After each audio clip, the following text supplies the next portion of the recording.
Who are we? Where do we come from? And where are we going? How and why was the universe born? These are some of the eternal questions associated with astronomy that continue to pique human imagination from ancient times to the present day.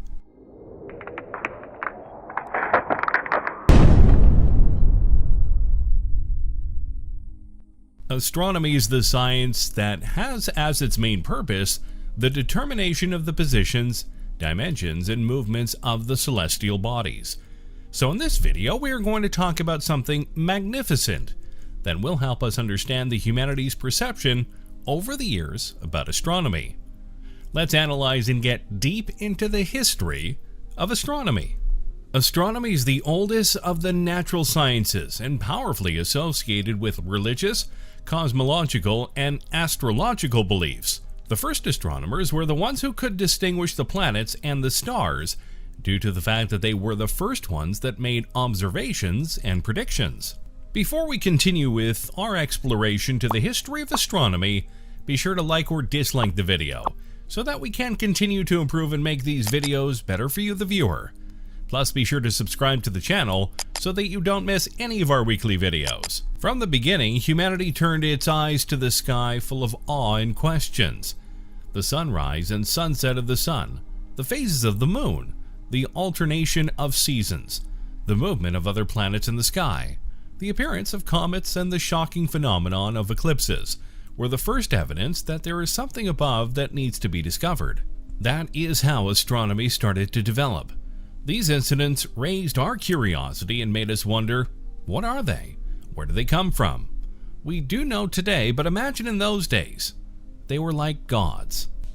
As early as the 6th century BCE, ancient Greek philosophers documented evidence that Earth was a sphere. They noted that the night sky looked different when seen from various locations on Earth, hinting at our planet's curved surface. They also observed the round shadow of Earth on the moon during lunar eclipses. These philosophers were even able to calculate the circumference of Earth quite accurately. They did this by measuring the length of the shadow cast by an object at exactly the same time in two different locations.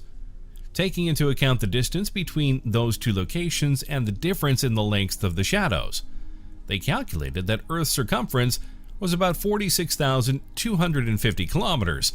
That is very close to the real value of 40,075 kilometers. In the year 185, Chinese astronomers became the first to document a supernova. Several supernova explosions have been observed since then, including a particularly bright one in the year 1054, which at its peak was 4 times brighter than the planet Venus, one of the brightest objects in the night sky. Some supernova are even bright enough to be visible during the day. The notion that our own galaxy, the Milky Way, is but one of trillions of other galaxies in the universe only dates back about a century. Before then, nearby galaxies were thought to be cloudy regions of the Milky Way. The first documented observation of the neighboring Andromeda galaxy was in the year 964 by a Persian astronomer who described it as a nebulous smear. For centuries, it was simply known in star charts as the Little Cloud. Before the 16th century, Earth was commonly thought to be at the center of the solar system, with all other celestial objects revolving around it. This is known as the geocentric model. This theory, however, did not match some confusing observations made by astronomers, such as the path of planets that appear to move backwards on their orbits. In 1543, Polish astronomer Nicholas Copernicus proposed a heliocentric model of the solar system in which the planets orbit the Sun. This model explained the unusual path of planets that astronomers had observed. The new theory was one of many revolutionary ideas about astronomy that emerged during the Renaissance period. The work of astronomers Tycho Brahe and Johannes Kepler led to an accurate description of planetary motions and laid the foundation for Isaac Newton's theory of gravitation. This process dramatically improved humanity's understanding of the universe. Their observations and investigations were strengthened by the invention of the telescope in the early 17th century. Italian astronomer Galileo Galilei popularized the use of telescopes to study and discover celestial objects, including Jupiter's 4 biggest moons. In his honor, they are known as the Galilean moons.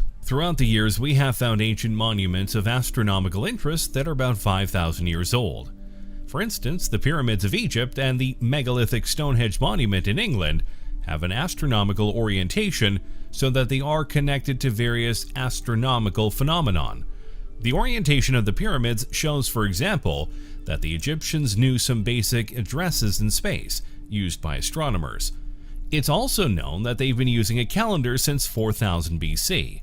So this means that they were well aware of the phases of the moon and the movement of the sun in the ecliptic.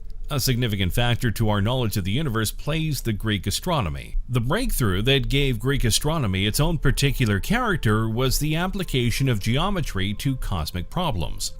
The oldest extant source that clearly states that Earth is a sphere and that gives a sound argument to support the claim is Aristotle's On the Heavens. Aristotle mentioned that Earth's shadow as seen on the moon during a lunar eclipse is circular. He also mentioned the changes that occur in the stars that are visible as one moves from north to south on Earth. Aristotle claimed that certain mathematicians had contrived to measure Earth's circumference and had found a value of 400,000 stads. Also in the 3rd century BCE, Aristarchus of Samos applied geometrical reasoning to estimate the distances of the sun and the moon on the sizes and distances of the sun and the moon. However, his initial premise included several questionable numerical values. For example, he assumed that at the movement of the quarter moon, the angle between the sun and the moon as observed from Earth is 87 degrees. From this, it followed that the sun's distance is about 19 times the moon's distance from us. The actual ratio is about 389. A second doubtful observation was that the angular size of the sun or the moon is 2 degrees.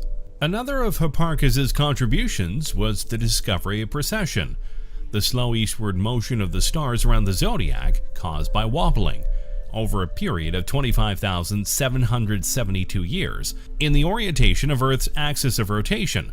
Hipparchus's writings on this subject have not survived, but his ideas can be reconstructed from summaries given by Ptolemy. Hipparchus used observations of several fixed stars, taken with respect to the eclipsed moon, which had been made by some of his predecessors. On comparing these with eclipse observations he had made himself, he deduced that the fixed stars move eastward not less than 1 degree in 100 years. The Babylonians, in their theories, revised their locations of the equinoxes and solstices. For example, in one version of the Babylonian theory, the spring equinox is said to occur at the 10th degree of Aries. In another version, at the 8th degree. Some historians have maintained that this reflects a Babylonian awareness of precession, on which Hipparchus might have drawn. Other historians have argued that the evidence is not clear, and that these differing norms for the equinox may represent nothing more than alternative conventions. It is important to mention Galileo, a famous scientist that contributed to the knowledge we have today of our universe. He is well known for his telescope. Galileo, through his telescope, that is the first of all humans, in 1609, observed the mountains and valleys of the moon, the stellar nature of our galaxy, the sunspots, the planet Saturn with its ring, but mainly the phases of Venus and the 4 satellites of Jupiter. His unique observations radically changed the worldview of his time. A heliocentric follower of Nicholas Copernicus, he realized that on the one hand, the phases of Venus would show that this planet orbits the Sun, and on the other, the 4 satellites of Jupiter, which has since been called Galilean, provided the solution. The Moon was not the only case. There were other celestial bodies orbiting a planet. Their existence forever destroyed the belief that all celestial bodies revolved around the Earth. Our little planet, with all that entailed, has ceased to be the center of the universe. Combining mathematics with physics, Galileo rejected the existence of the perishable sublunary and the indestructible crystalline supermoon world, proving that the same laws govern and apply throughout the universe, thus expanding the limits of what we can see. In the same year, 1609, the genius astronomer Johannes Kepler, the legislator of our solar system, published a book in Heidelberg called Astronomia Nova, and indeed it was news, as it recorded the first 2 laws of the motion of the planets and discovered the first of all the astronomers of all time, the elliptical orbits of Mars and the other planets around the Sun. Influenced by Copernicus and his teacher Michael Maestlin, a heliocentric, He relied on the accurate, long-term, and credible observations of the great Danish astronomer Tycho Brahe and gave the laws that have ruled the planet since then. It was amazing that this mystical and religious man overcame his fears and hesitations and uprooted the Earth from its central position and the planets from their circular orbits. The first law says that the planets race around the Sun's elliptical orbits of which the Sun holds, while its second law shows us that in equal times they are erased from the planet equal areas. That is, the Sun remains still and occupies one outbreak of ellipse, while the planet, when it moves along its elliptical orbit, scans at equal intervals, equal areas, inside the ellipse, and not equal arcs on its perimeter. Unprecedented discoveries that laid the foundation of modern astronomy and made Kepler a legislator of the solar system. As you can see, this was just the beginning. Thanks to the construction of perfect telescopes, astronomers have slowly managed to reconstruct the history of the universe. What is certain is that astronomy's progress over the last 400 years has provided answers to questions from millennia, putting an end to all sorts of superstitions. A huge contribution to the building of human civilization. Eclipses are no longer but mere alignments and additions of celestial bodies and comets. These mysterious visitors from the depths of the vast universe are unburned celestial bodies, some dirty snowballs, as the famous astrophysicist Fred Whipple describes them as early as 1950. Babylonian astronomers in the 1st and 2nd millennia BCE tracked 5 points of light in the night sky that moved differently than the other stars did. They concluded that something fundamentally different existed. These 5 points of light were not stars at all. Historians and astronomers now believe the Babylonians were among the first to recognize the planets Mercury, Venus, Mars, Jupiter, and Saturn, which become visible to the naked eye at different times of the year.